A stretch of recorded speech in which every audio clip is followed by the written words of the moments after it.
to, kā īpašnieki jūtās. Kādas ir īpašnieku savstarpējās attiecības. Bet tas, par ko mēs neesam varbūt pieskārušies, ir par to, kā darbinieki, kur ir abās šajās kompānijās, iziet cauri un pārdzīvo šo procesu. Un varbūt gan no juridiskā, gan no biznesa viedokļa jums varbūt ir kādi ieteikumi vai kādas pieredzes stāstu par to, kā varbūt strādāt un darboties ar uzņēmumu kultūru, varbūt tādu pēc iespējas nesāpīgāku saplūšanu, kurš gribētu sākt. Kultūra ir tāds, kā saka, varbūt nenovērtētais darījumu veiksmes vai neveiksmes rezultātu noteicējs. Un viena no būtiskākajām integrācijas stratēģijas sastāvdaļām.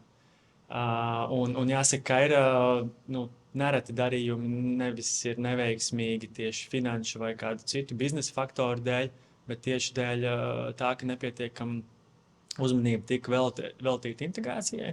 Ja, un, kā es teicu, kultūra ir daļa no tā. Tur ir daudz citu faktoru, vēl, ko mēs varam parunāt, bet fakts kā tāds, ka kā vienkāršākais piemērs, kāds darbinieks varbūt var justies pārāk, kā lai saka, uztraucies par savu nākotni jaunajā darba vietā un paralēli meklēt kādu citu darbu. Tas ir ļoti vienkāršs piemērs, bet tāda praksē notiek. Respektīvi, ir jābūt skaidram plānam, skaidri nokomunicētam arī abām komandām, kas tad notiks nākotnē. Tāda, pēc būtības redzamībai par nākotni. Kā vadītājiem būtu jākomunicē šī pārmaiņa ar darbiniekiem? Vai ir kaut kāda laba praksa, ko jūs esat redzējuši, vai varbūt arī kāda slikta, kur ir kaut kāda tieši kur ir izjūtas šis darījums? Varbūt nedaudz plašāk ir, kā es minēju, katram darījumam būtu pareizi izstrādāt integrācijas plānu. Ja, neobligāti tas nozīmē to, ka šajā darījumā ir plānots uzņēmumu pilnībā integrēt vai varbūt neintegrēt. Vispār, ja es atkāpjos, tur ir vispār zināms kaut kāds 4 integrācijas veidi. Vienkāršākais uzņēmums tiek pilnībā integrēts, visas funkcijas tiek darīts kā pircēja pusē. Otrs variants, tāds ekstrēms, ir neko nedarīt. Ja, uzņēmums turpina darboties pilnīgi kā līdz šim un ir vienkārši daļa no kaut kāda holdinga. Un tad ir 2 tādi varianti pa vidu. Tur mēs integrējam daļēji vai pēc būtības saglabājam. Tāda saglabāšanas stratēģija. Katrā no šiem veidiem tas integrācijas plāns atšķirsies. Vienkāršākais, protams, būs tur nedarot neko. Tur īsti kas nav jādara, ir integrācija. Bet tajās situācijās, kad ir integrācijas plāns un parasti tiek noteikti tādi galvenie posmi. Ja, pirmais posms, kas notiks dienā numur 1, ja, darījuma noslēgšanas dienā. Tad nākamais tāds tipiskais ir 100. diena. Un tad varbūt aiznākamais tipiskais ir 1. gads. Un katrā no šiem posmiem mēs sagaidītu, ka tai skaitā par komunikāciju darbiniekiem, komandām ir kaut kādi galvenie punkti. Ja, un, protams, pats pirmais reizēm darījumi tiek paziņot ātrāk, bet visierastāk darījumi ir, kā saka, slepeni līdz noslēgšanas brīdim.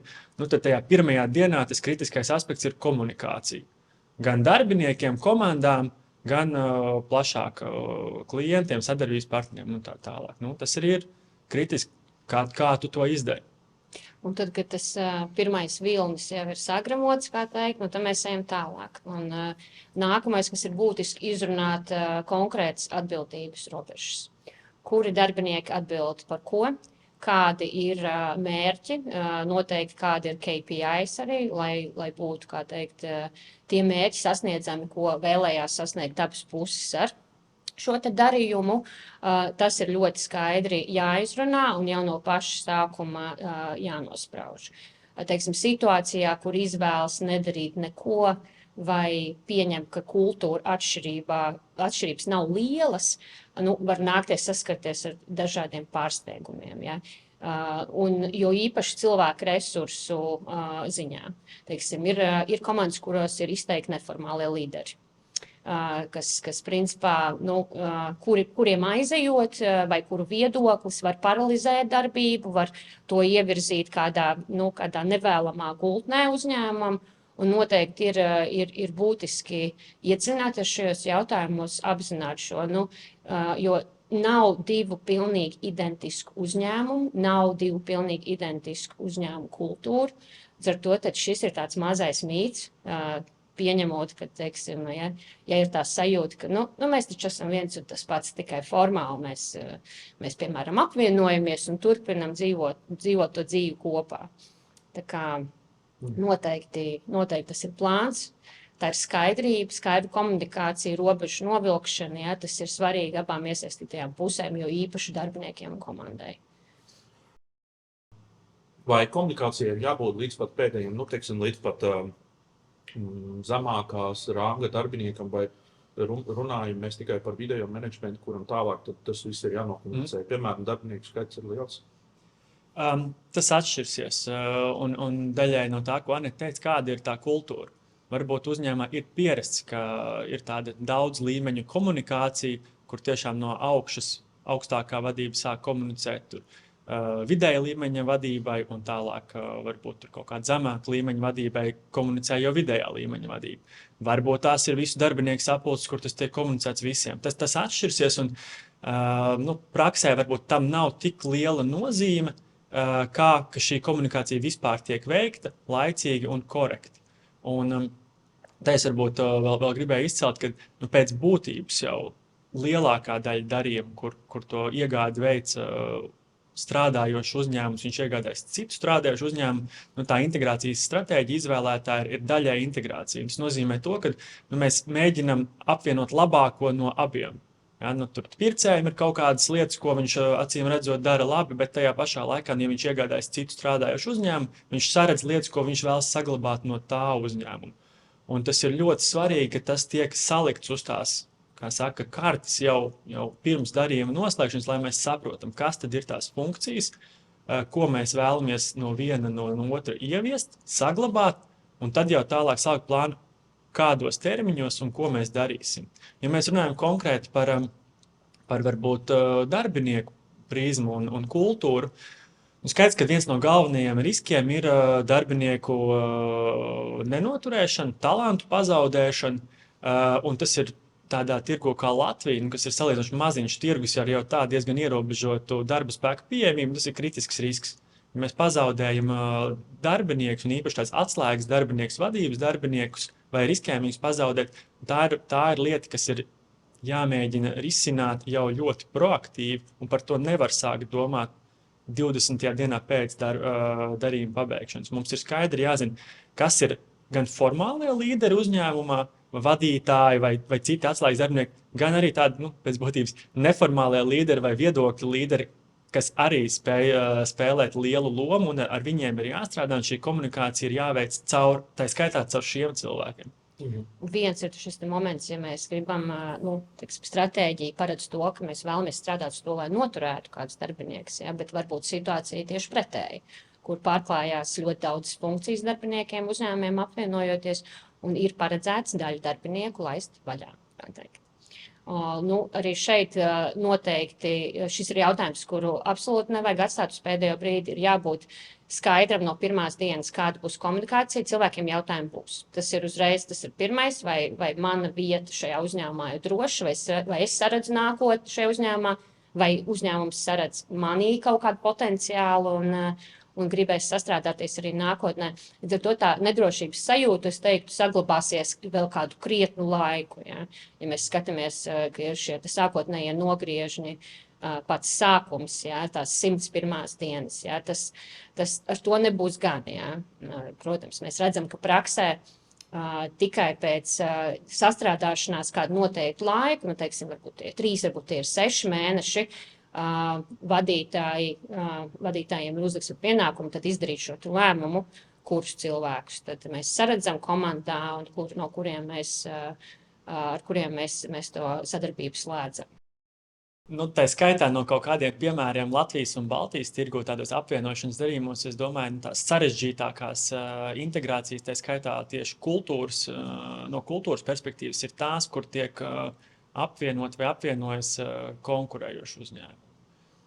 Jo nereti arī iekšēnē uzņēmumu dažādu līmeņu darbiniekiem ir viedoklis par tā otra uzņēmuma darbiniekiem kultūru un veidu, kā viņš strādā. Un tad pēkšņi no nākamās dienas mēs esam kolēģi.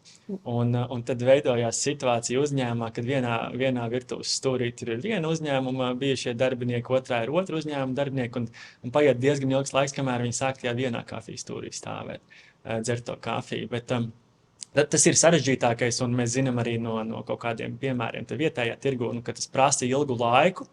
Es domāju, ka, protams, to tā vienkārši atrisināt nav iespējams, tad to būtu, kā saka, tie uzņēmumi izdarījuši, bet vienīgais risinājums ir par to sākt domāt laicīgi. Un tas, kas šeit ir tiešām kritiski svarīgi, ne tikai šajos darījumos, bet visos, nevar nenovērtēt to resursu, ko prasa integrācijas process, un to pēc būtības gan no laika, gan no naudas, gan no visa cita. Tas tādā varbūt vidēja līmeņa darījumā ir kādam cilvēkam pilna laika darbs to procesu vadīt. Un tas ir tikai procesa vadība. Un tālāk ir no katra departamenta, kas ir iesaistīts šajā integrācijas komandā, cilvēkiem regulārs laiks jāvelta, lai to progresu virzītu. Tā skaitā no komunikācijas un kultūras perspektīvas. Būsim godīgi, visām iesaistītajām pusēm tas ir ļoti emocionāls pārmaiņu laiks. Ir jādod iespēja sarast ar situāciju, ja, izdarīt kaut kādus secinājumus. Ja.